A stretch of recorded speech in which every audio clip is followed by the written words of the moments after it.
The following podcast is being brought to you by the Defy Life Podcast Network.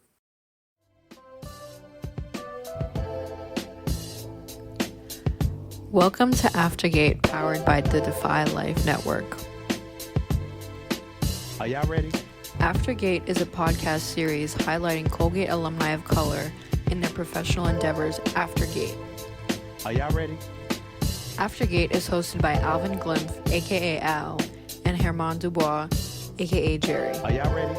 We are doing Aftergate because Colgate University has produced innovators who have changed the world every day, yet many alumni of color and the mainstream Colgate community are unaware of the amazing accomplishments of alums of color. Are y'all ready?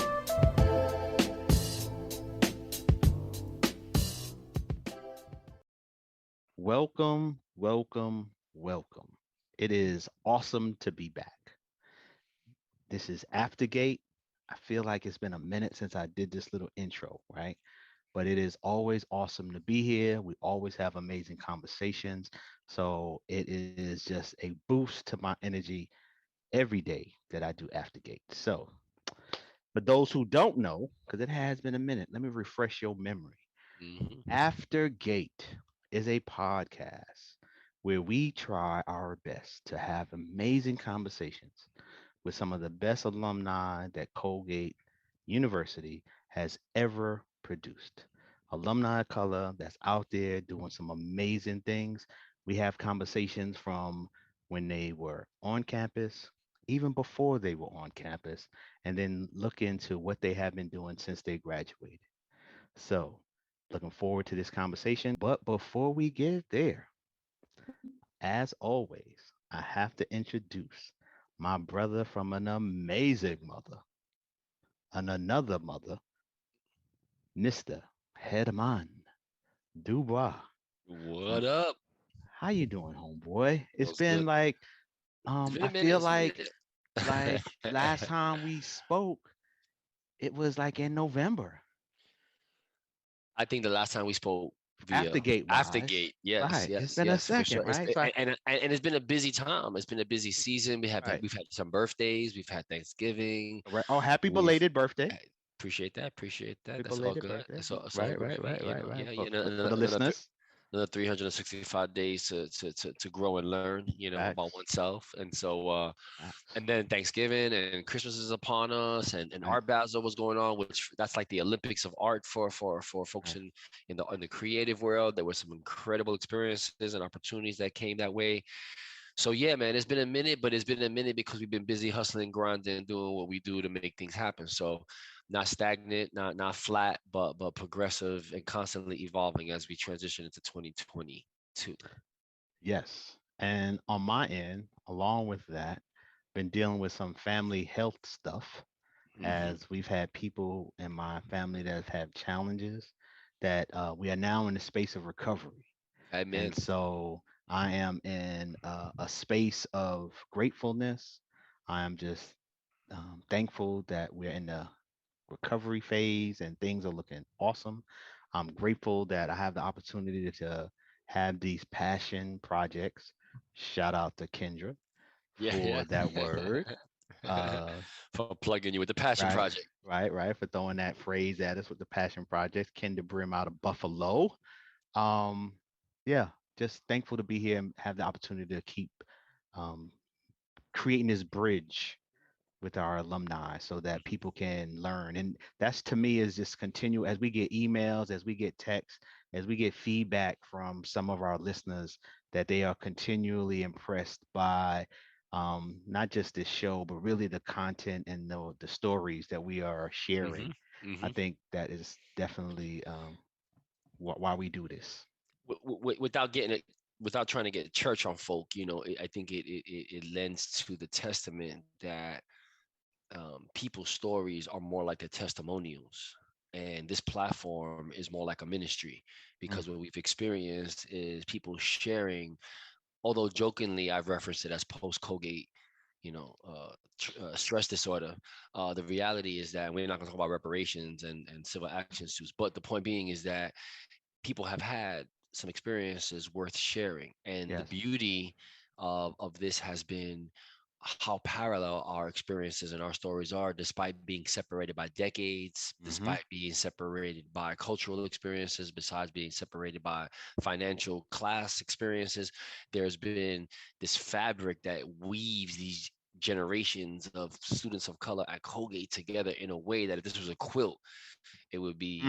it would be in the Smithsonian just because Oh, of what it reflects. my brother, I And thought you said you wasn't gonna get preachy. You just got like real deep on a brother right there. I like that though. I like that. I'm coming out of Basel and my creative element, that some people missed out on, but it's okay. So at the end of the day, it's about the I think the gift of that we've been given as messengers to just create the space for folks to share that. Mm. And when you talk a little bit about the blessings you feel recently because you're in recovery mode, again, not to get preachy, but it just demonstrates the power of God to just do what He got to do to hold us down, even when Amen. when we're in the storms and don't think we're being held down. And we're gonna leave it at that as we slide into next Let's phase. leave it at that. So, without further ado, we would like to welcome to the Aftergate podcast officially Miss Silvia Alvarez.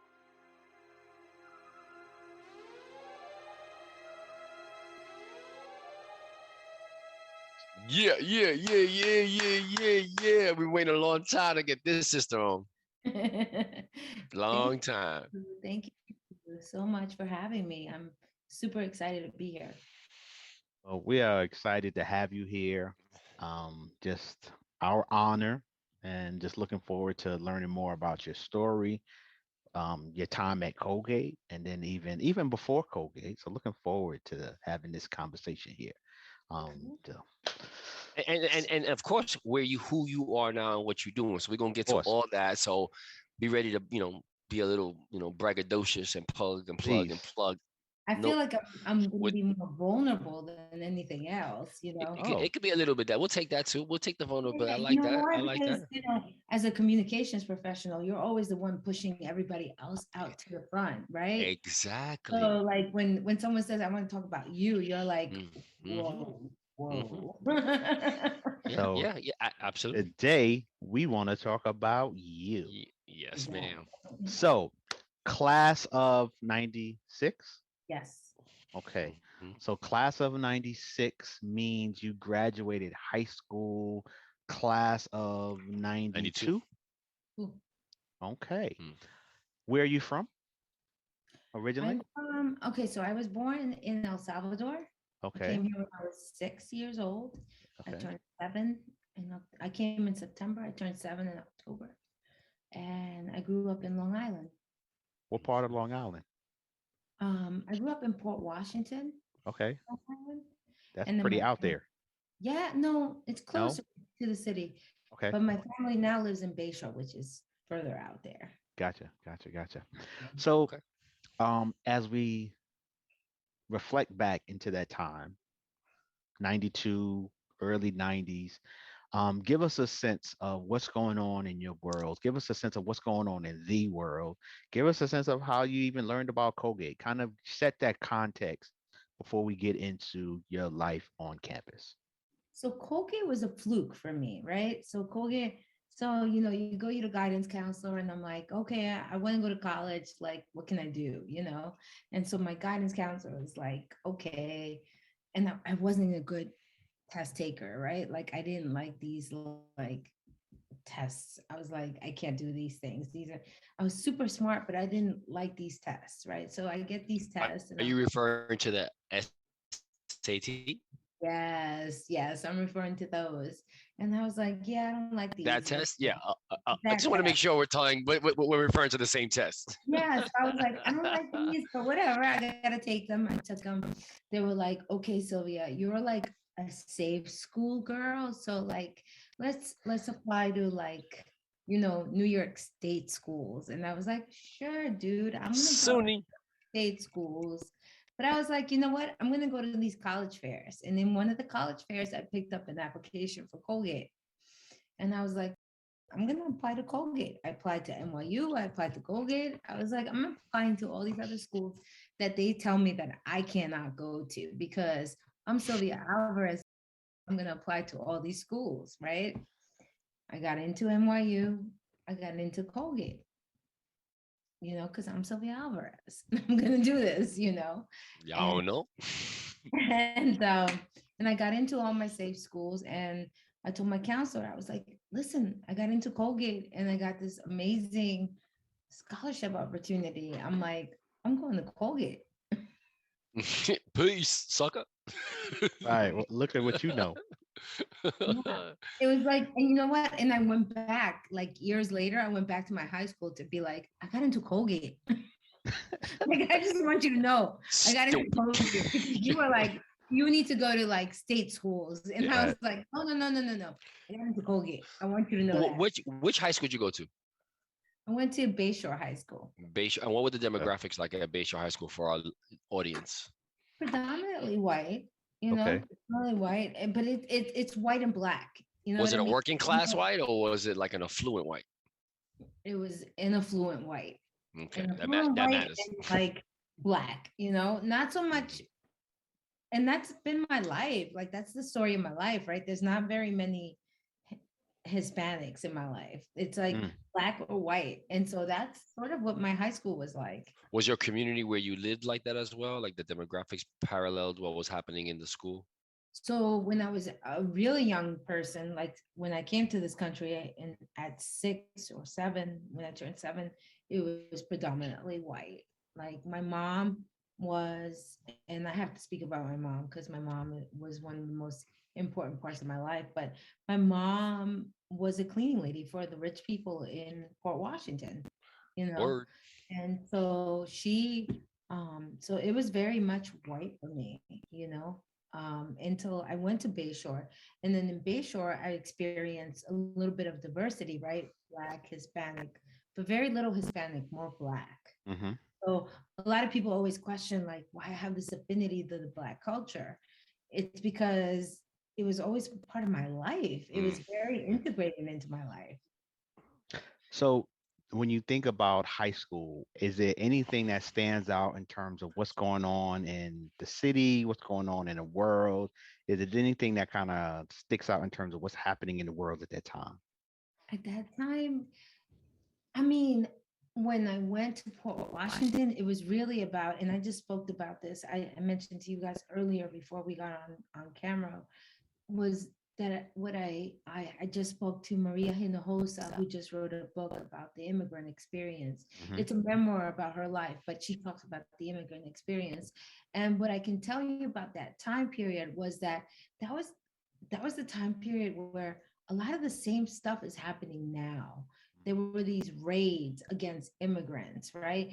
There were my mom was scared to stand at the bus stop because she might get picked up and she wouldn't come home. And that kind of stuff kind of has resurfaced again, as we've gone through history. And it's interesting to me to see that because like, I never thought that would happen again, but it has, And so that's the stuff that was happening back then.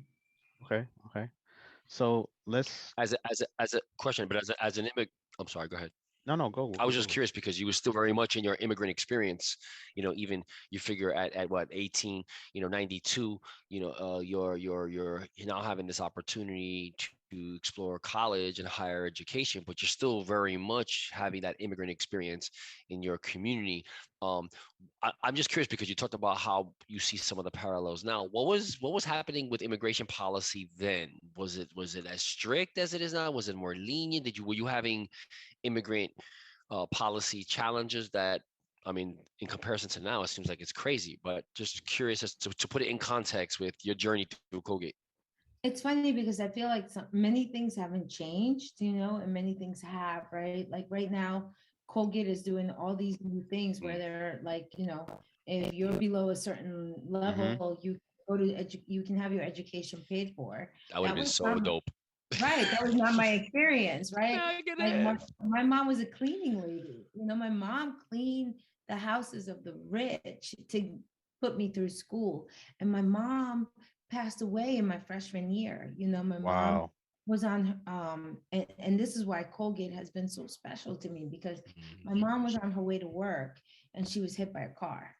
Wow. My freshman year. So like my mom passed away early in February. And so February 8th, which was the start of my second semester as a freshman at Wow. Colgate. Wow. So,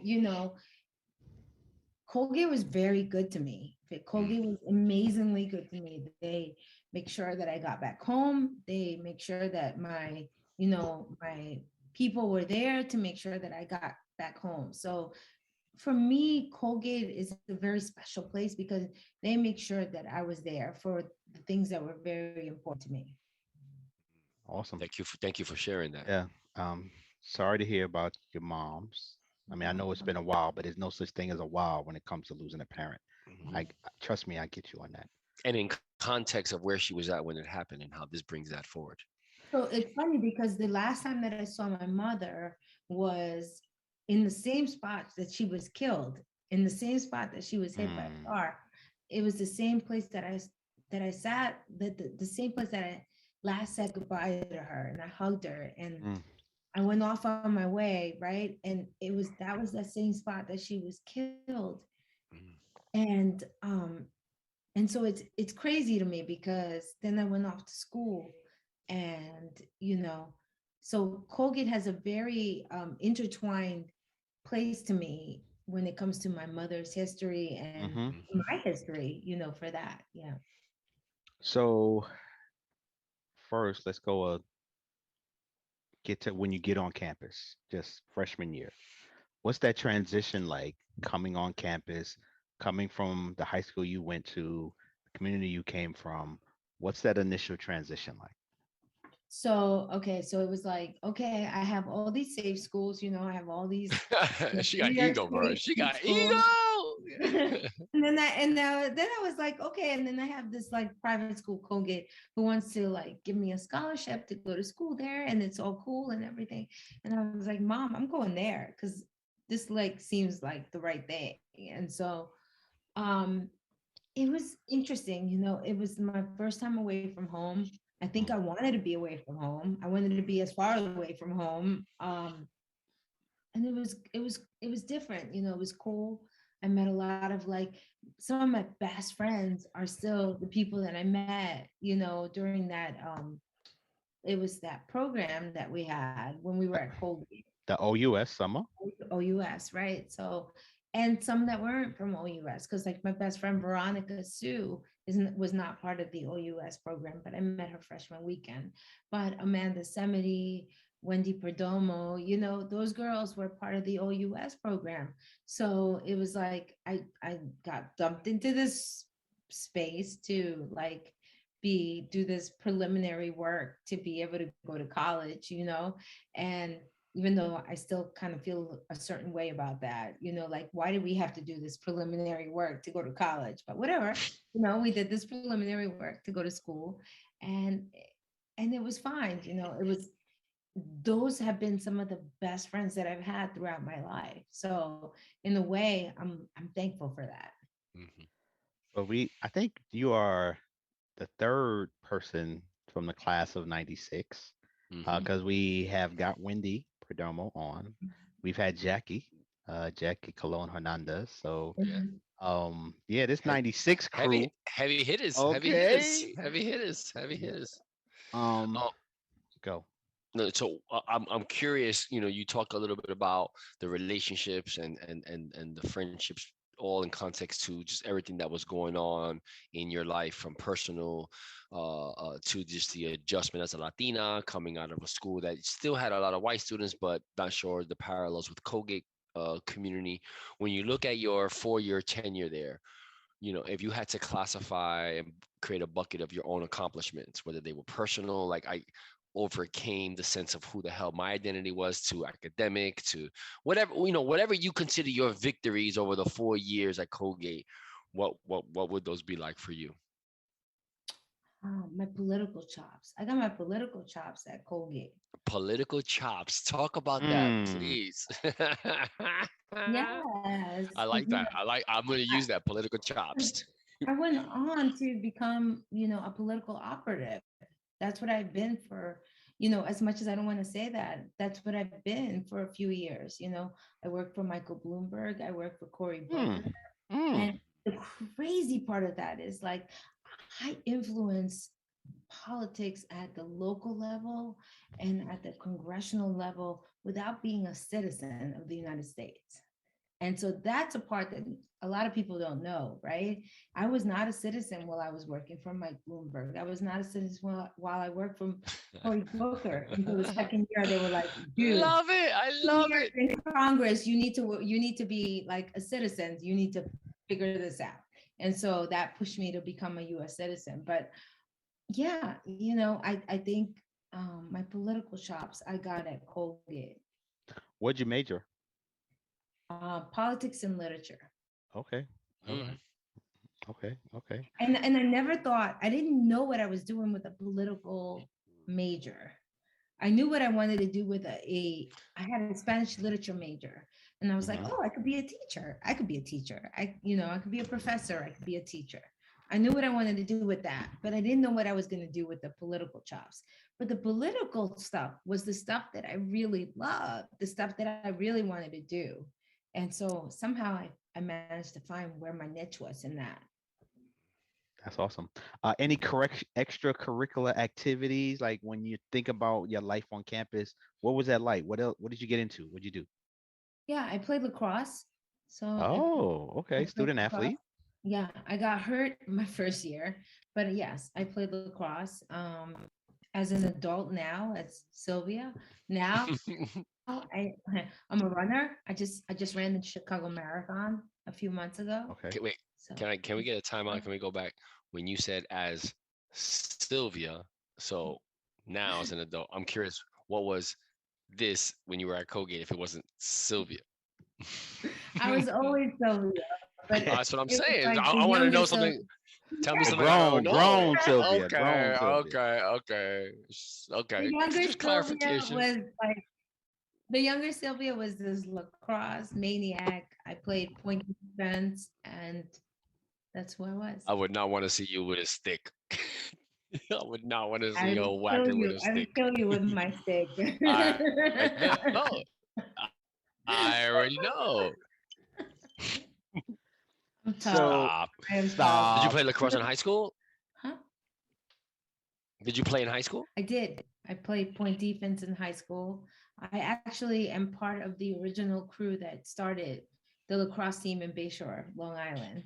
Oh, that's what's up. So when you went to Colgate, what was it? I mean, how? Because I was a student athlete. I played baseball at Colgate, and I was curious as to when we have guests on the show who played sports, whether you were recruited or not, as to what was that experience like for you? Did you fit right in? Did you dominate? Was it a rejection? We've had other student athletes on the show talk about some real trauma they had just adjusting to the sports. The level of competition, the demand on their time, everything. So I went more to Colgate on an academic scholarship. It was more my brain than it was my athletics, and then I pushed my athletics to make sure that I did a little bit of that. But it was more like my intelligence than it was my athletic chops. Gotcha. So when you look back on those years, is there anything that you miss? Is there anything that's like you really enjoyed and wish you miss it? Oh my God, the camaraderie, right? The camaraderie of like being at school and having all these people around you and friends. And like, honestly, I don't think I could have gotten past the death of my mom if it wasn't for all those people that were there around me, even though it was tough, like coming back to campus and, people looking at you and not really knowing how to interact with you or how to respond to what just happened to you, but still like they have no idea what like them just being there meant to me. Like they didn't have to say anything, just be around me, just act normal. And that meant the world to me, so I think I don't think I could have made it through my mom's death if it wasn't for like the Wendy Perdomos of the world, the Amanda Semites, the Veronica Sues of the world in that world. That's what's up. Excuse me. Do you remember where you lived? Like just what were your Of course. I lived in La Casa. No, sorry. I lived in I'm gonna blank out. Not Casa, HRC. HRC. Okay. So that was your freshman year? HRC. I lived in HRC most. That was my freshman year in Okay. HRC, and then I was an HR for McCullen, McCullen, Okay. Cutting. Cutton, Cutting. Okay. down the hill. Nice. Okay. And then I lived in the Asia house for a little bit, Okay. and then we went to the apartments. Nice. Nice. Nice. Okay. All right. All right. All right. Um, that's awesome. Any professors that kind of stand out as just people that helped? Just kind of curiosity, who were the professors that were impactful at that time? Michael Johnson. Mm-hmm. Hmm. Michael Johnson, my Talk about poli-sci professor, Was die that hard. Michael Johnson was my diehard. We're friends on LinkedIn, and mm. every time I put up an update, he's like, love. He comments. I love everything about Michael Johnson. He was his specialty is corruption, political corruption, which I'm sure he gets a lot of work. oh my God, I love it. I love it. But he was one of it. the best professors. He taught me this curiosity about politics that I took Mhm. on past, Colgate. So I loved everything about Michael Johnson. Okay, okay. So at this point, we're going to take a break and Mm-hmm. uh, we're going to show some love to our sponsor. And then when we come back, we'll dive into kind of what you're doing now and hear more in part two of this conversation. We'll be right back. So, this episode is sponsored by Hope Murals. Hope Murals is a nonprofit that provides adolescent youth with an interactive experience of creative expression via an urban arts platform that stimulates both mental and physical development. Please visit their website at www.hopemurals.org to learn more and find ways you can support the work they do. Welcome back, welcome back, welcome back. We are still here with Miss Silvia Alvarez. Looking forward to this second round of questions in the conversation. But first, make sure you show some love to our sponsor, Hope Murals. Check out their website, hopemurals.org. They just had an amazing week during the Art Basel event down in Miami. A lot of pictures on LinkedIn and some of their social media. So check them out, learn more about the organization, as well as support and donate.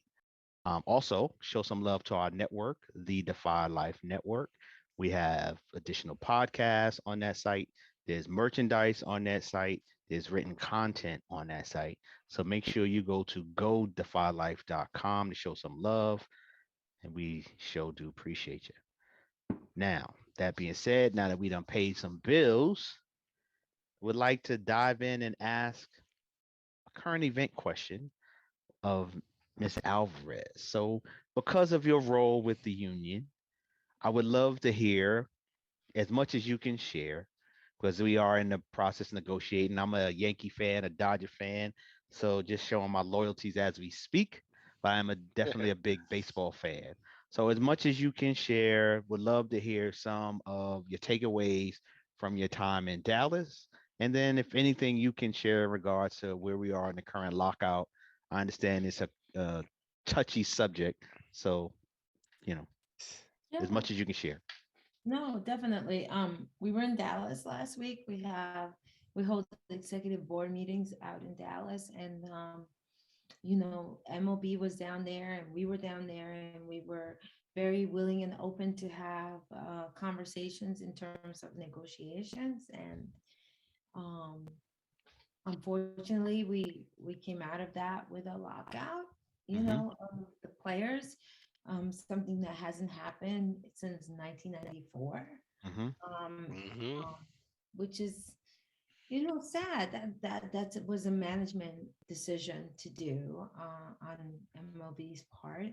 Not necessarily something that they had to do, but they did it for whatever reasons they felt was important for them to do that. But we had a contingency about 65 players that were on the ground in Dallas that were willing and able to look at the different subject matters and try to figure out what we can do to get a new collective bargaining agreement. Mhm. We didn't walk away with one. So we are in a space where we're still, willing and able and want to negotiate and want to have those conversations. We hope that those happen. We don't feel that they have happened to this point, but we're willing and able to make those happen. So that's where we are. Well, thank you. I have followed sports enough to know that oftentimes when these strife labor wise, oftentimes it gets to that deadline to where the negotiation picks back up, and I'm hoping that sooner than later we are able to resolve that. I do remember the 94 beef, and Mhm. I know That that sucked. it sucked and it took some time for the industry to regain The, the the rebound. the fans. And so I'm Hmm. hoping they remember that and just don't kind of go back to that space where we're not having baseball because it is a big part of a lot of our lives. We do Of appreciate course. the But sport. but for folks who don't follow professional sports and particularly Major League Baseball, can you give a very like Cliff Notes 101 of what the challenges are, or some of the major, issues between owner management and players that is what's creating this need for a dialogue? So a CBA agreement, collective bargaining agreement, goes for 5 years, right? So in 5 years, a lot of things have happened, right? So um, there's been a lot of television deals and a lot of Mhm. other kind of sort of deals that make ownership have a little Lucrative. access to, yeah, exactly, Mhm. exactly. and, That's what it and, is. and players have been, under this collective bargain agreement that was 5 years long. So, there's so many issues that it's hard for me to get into every single detail of those issues. The most important one is that we want to make the game competitive, right? We want to make sure that every team is making the game competitive. At the Mm. heart of this is like making baseball competitive. And so there's a slew of different issues that are involved in the collective bargaining agreement. But at the heart of it is like, how do we make sure that the players that show up every night are competing for the best game so that Mm. fans can see the best game on the field? That's really at the end of at the heart of this. That's what is at the heart of it. And I'll So say this, and it won't come out your mouth. So I'll say this. Um, when you look at the fact that for almost 30 years, Major League Baseball has enjoyed no labor issues, I think that has a lot to do with the players making some amazing concessions and understanding that things had to be given away, not given away, but compromised.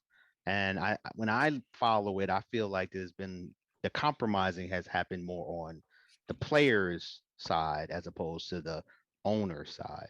And it's just my following of the sport. And so the fact that the baseball, the union is having a stance of we want some things back, more power to them. And I applaud that it, they are it trying to get things. Alvin, it's more about let's get to the table and negotiate, you Mm. know. Let's get to the table and let's talk about these different issues. Let's sit down in a collaborative way and talk about what's going on here. And in a lot of ways, I don't think we've gotten there yet. That's what's up. And we'll put a pin in it right there. But I appreciate you sharing what you have shared. But it's a great segue to talk about who you are now. Hmm. Talk Well, Perfect about segue. your role. But before you get to your role with the union, give us a sense of who you have been, kind of what life was like, what you did after Colgate, and kind of walk us through from then to now. The timeline. the timeline. Before I get to the timeline, I feel like a lot of times my friends have said that I'm like the living Olivia Pope Oh, of Ah, you're the fixer. I am the fixer. I am the Okay. so I have gainfully been employed because whenever there's an issue to fix, I'm sort of there to fix it. And in a lot of ways, it's good and it's bad, right? Because you absorb a lot of that energy, and you kind of got to fix that. And to me, it feels like energy that's not part of me, right? But in a way, it does become part of you, you know. Um, but yeah, so crisis communications has been my number one thing. That is what I know how to do. Um, when I left Crisis COVID, communication. I never even heard of that. yeah, Crisis. That's a whole like. Is that an industry? Is that like a special, like Navy SEALs like skill set for people in the communications world? Like what yeah. is crisis communication? I, Think I about might it. It need was that. Think about it. How many companies get in trouble, right? Like, think about the Facebooks of the world that are like, oh shit, now we got to go talk to mm, Congress, or like anybody that has What to like, say and what not to say. exactly, exactly. Crisis So, communication. so I ended up in this niche of crisis communications. But when I left Colgate, I didn't know what I wanted to do. I didn't know if I was going to be a communications professional. I had no fucking idea. I was just like, I have all these loans and I gotta pay them. You know what I mean? And I was like, I don't know what I'm gonna do. And somehow I ended up um through internships and stuff, I ended up finding this niche of communications. And I was like, I want to be a communications professional. And somehow I ended up in that field, right? So I ended up working for Edelman Public Relations. I went to an agency for a few years, and I ended up learning the nuts and bolts of communications at an All right, agency. time out. So you get out of Colgate and you interview with them, and that was there any in between what came out of Colgate and you finding out what you wanted to do and then ending up interview with pursuing that? Absolutely. I ended up at Bank Street College doing like fundraising. And I was like, Okay, this shit ain't what I want to do. this is not the communications I had in mind. I was like, No. I want to do like other things. And so, but I was like, it's a job and I gotta pay, I got loans I gotta pay. So I mhm. was like, let me figure this out. So I ended up with them for a little bit. And then I was like, and by the way, my very first boss has become one of my biggest mentors, John Oh, Myers. Tom okay. Myers, who was my fundraising like boss when I went to Bank Street College, because I started out at Bank Street College. He was the guy who like has been in my life forever. He's like my advisor and everything. But anyway, I started out with him. I did fundraising for Bank Street College. And then I was like, you know what? This isn't what I want to do. I want to do communications. And so I started to look around and I found Edelman Public Relations. And I was like, I'm going to apply for that job. And I'm going to go, I don't care if it's entry level, even though I had a master's degree at that point. I Mm. had gone to Middlebury College and gotten a master's already. So I was like, In I communications? no, in literature, Mm. a Wow. master's in literature. So I was like, I'm going to Edelman and I want this job. And so they brought me in on an entry level. I was supporting the head of the department who ran communications for the Hispanic market. And so she brought me in. I went in, I, I took on the job. So that's the one thing I want people who hear this to understand. Like, millennials don't understand this. They want to be like the boss when they come in. Mhm. That's not how it always works. Sometimes you have to come in at the lowest level and, Mhm. and work your way up. And that's what I did. I came in at the lowest levels. I was answering calls for her. I was like her assistant. And I worked at Elvin for a few years, for 3 years. And then I was like, okay, I've done, multicultural marketing. I'm ready to move on to something else. And so that's what I did. I moved on to another agency, a smaller agency, where the clients were American agencies who were trying to tap into the Hispanic market. Mhm. So I switched the gears a little bit and I worked with them for a little while, and I did sort of executive communications in that space. And then I moved on. Yep. Yep. Down Yep. Yep. from Yep. there.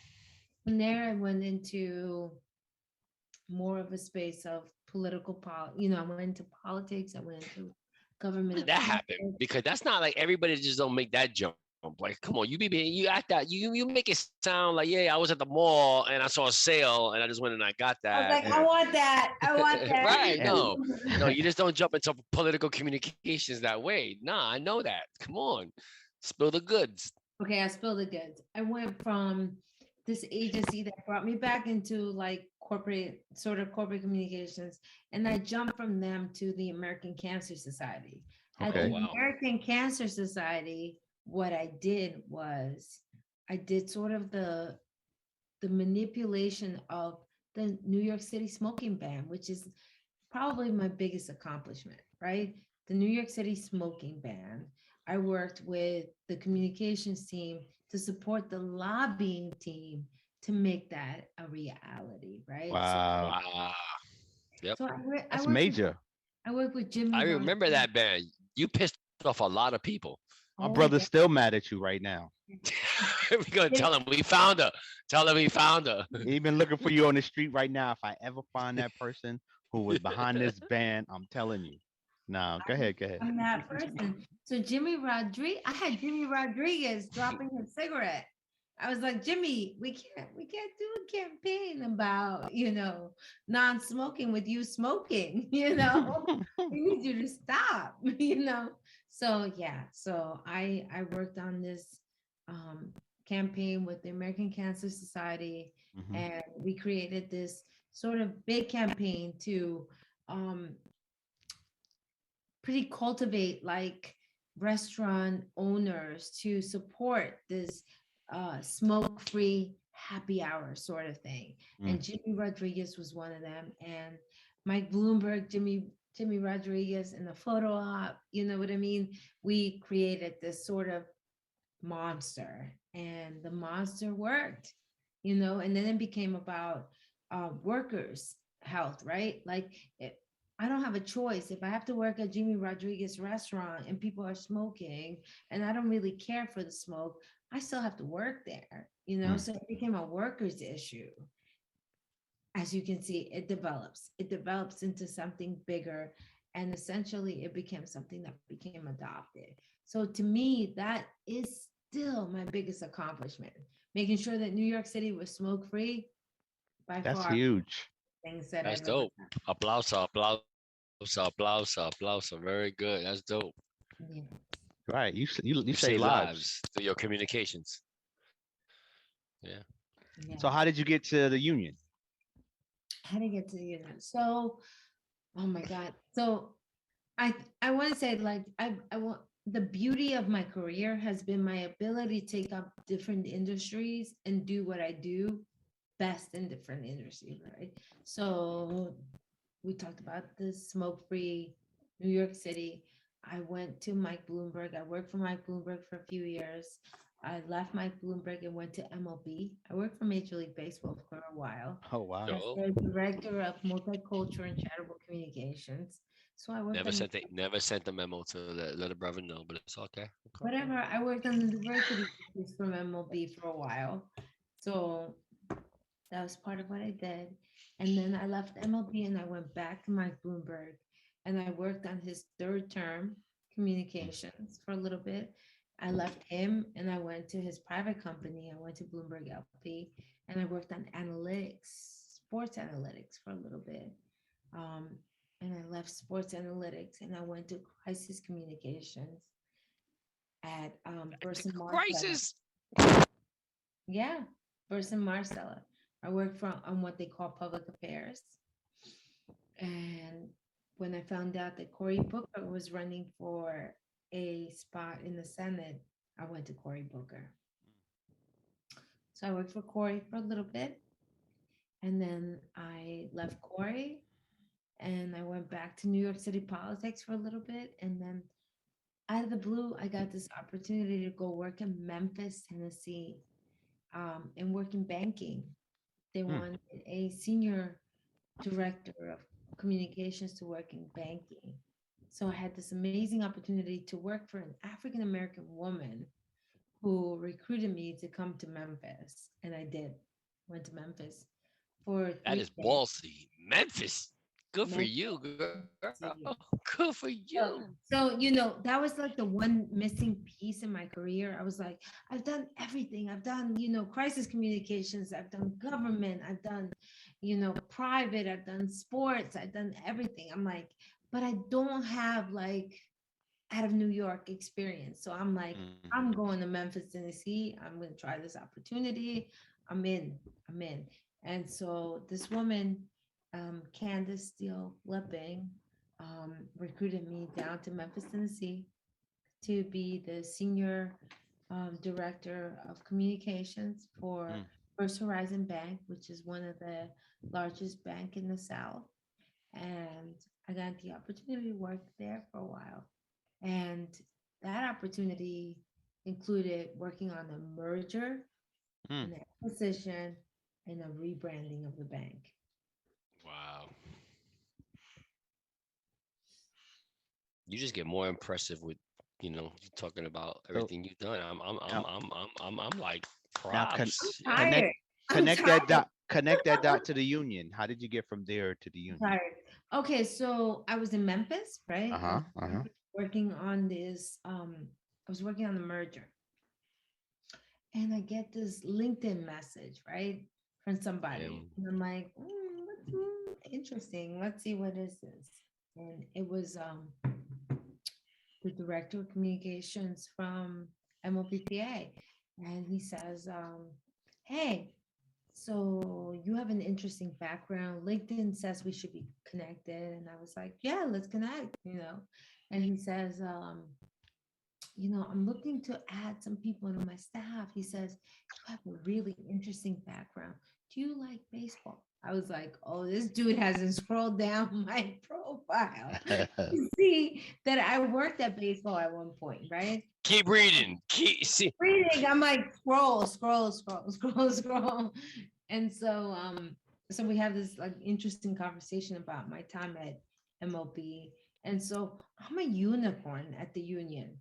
The union does not like to hire people who have been On the other side. on the B side. So there's only two of us that are at the union that have worked on the MLB side and have worked at the union. And so it's very rare for Yeah. someone to get a job like that. But yeah, so that started a conversation. That was exactly a year ago. I just got pinged. That was like actually 2 years ago. I spent almost 9 months interviewing for my current position. So Damn. 9 months. So the woman at the bank was devastated to let you go, huh? so it was interesting. She got pushed out during the merger. Mm. Wow. Yeah, so she was replaced by someone else from the other bank that we were merging with. So she got pushed out. But I have to tell you, she was one of my hardest boss, but one of the persons that I have learned the most from. Mm-hmm. Mm-hmm. She challenged me, she pushed me, and I remember going to dinner with her after everything happened, and she said to me, "Don't ever guess yourself because you have all the answers." Mm. And that was like one of the best advice she ever gave me, because I was like, wow, she she's amazing, and she's telling me that I know what I'm doing, Mm-hmm. you Mm-hmm. know? And so um I hold Candace very dear to my heart. Very empowering story. With that, and thank you for giving us the sort of like snapshot of life post Colgate for Sister Alvarez. Again, mad respect and applause to the journey, because you know whether circumstances in life or choices you made, it was robust and vibrant, and I think that's pretty dope. I'm always excited to hear about other people's success. With all that being said, if you were talking to Sylvia at 18 when she was graduating high school, going into Colgate, what might be your words of wisdom for her to, you know, anticipate or to plan for a kind of experience at Colgate? And then if you were talking to Sylvia at 21, graduating Colgate, going into the world, what advice would you give her now with all that you've learned and the gems that you've acquired over the decades? I would say balance, right? Balance. I love my life. I love my career. I love everything that I've been able to do, but I do still feel that there's this level of balance that has been missing, right? Like, I'm not married, I don't have kids, you know, and whenever I talk to younger women about their careers, I advise them to make sure that they don't lose track of that other side of them, right? Because that personal side is just as important as your professional side. I have no regrets when it comes to my professional career. Like, I feel like I've done everything and I've gone above and beyond on everything that becomes Sylvia professionally. But personally, like, I want people to get married. I want people to have kids. You know what I mean? And so for Sylvia, that part, um, it's not that I forgot it. I didn't forget it, you know, but there were other things that were a priority for me. Mhm. And I do wish that someone had told me, like, make sure that you're sort of keeping track of that as well, you know. How about the advice for you entering Colgate? Is there any advice you would have given that Sylvia coming into Colgate? Yeah, be curious. Be curious. I think be curious, be open, you know, be open to different things. Like, I was open. I didn't want to live in HRC my entire 4 years at Colgate. I wanted to live in Asia House. Mm. I didn't want to live in La Casa. I wasn't, you know, I'm Latina. I didn't want to live in La Casa. I wanted to be in the HRC, and then I wanted to be in Asia House, and then I wanted to be in the apartments. Be curious, expand your horizons to other things. I don't think you have to limit yourself to certain things. Awesome.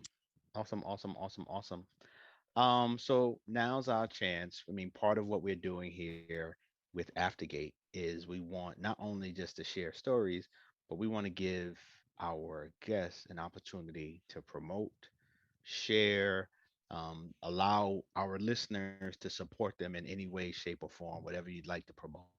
So whether it's a way to contact you or engage with you, or just an initiative that you really want to get out there for people to get behind, here's your chance, here's your platform. What would you like to promote?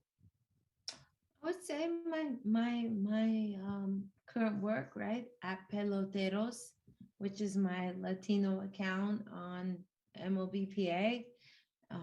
You can follow MLBPA, you know, that's the main account. But Peloteros, MLBPI, which is our business account, those are all, you know, things that are important to me. I also serve on the board of Latino Memphis. So Mm, if you want to follow Latino Memphis, follow Latino Memphis. I also support an organization out of Arizona called Esperanza. That's hmm. another organization I sit on the board of. So those things are important to me.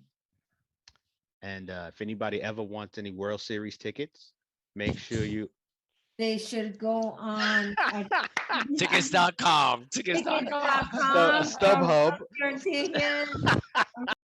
Just so you know that our listeners are your listeners because they're your sisters and brothers that Yeah, we've been yeah, trying to. yeah. We've been, in all honesty, and you probably know this already, but as you just shared an amazing testimony of your successes and your challenges and your failures and your victories and personal and academic as a student, as a professional. Every podcast we're blown away with the stories that we hear from alum and alum of color, and some we know because we maybe overlap the years or we know through other people, and some we have never heard of. We should have been doing this all along. And even though I joke about, "Oh, I didn't get that memo and I didn't know," like, this is what alum and networking is about, is showing that love, is showing the ability. I got some resources. Yeah, who can benefit from this from? And we want to be intentional about doing that because we definitely don't do enough of it. And why not? Why not?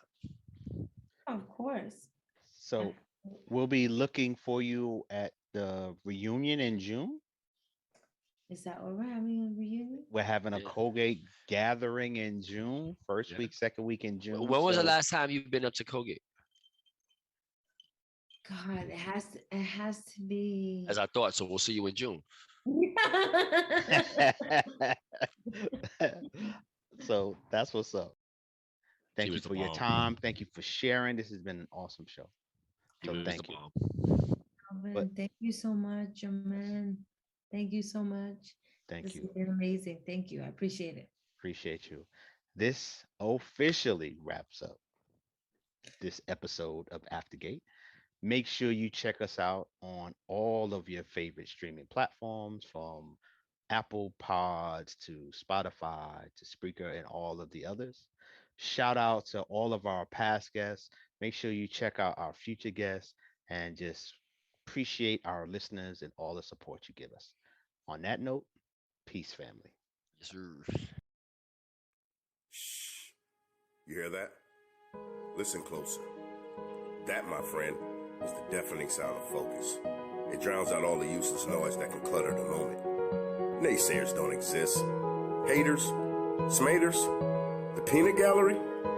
Who's that? When you in your zone, all that noise and all that buzz is just elevator music. So, enjoy your journey, focus on your goal, and bask in the quiet roar that is progress. Because when it's your time to shoot that shot, spit that verse, or close that deal, the only voice that matters is yours. Defy life.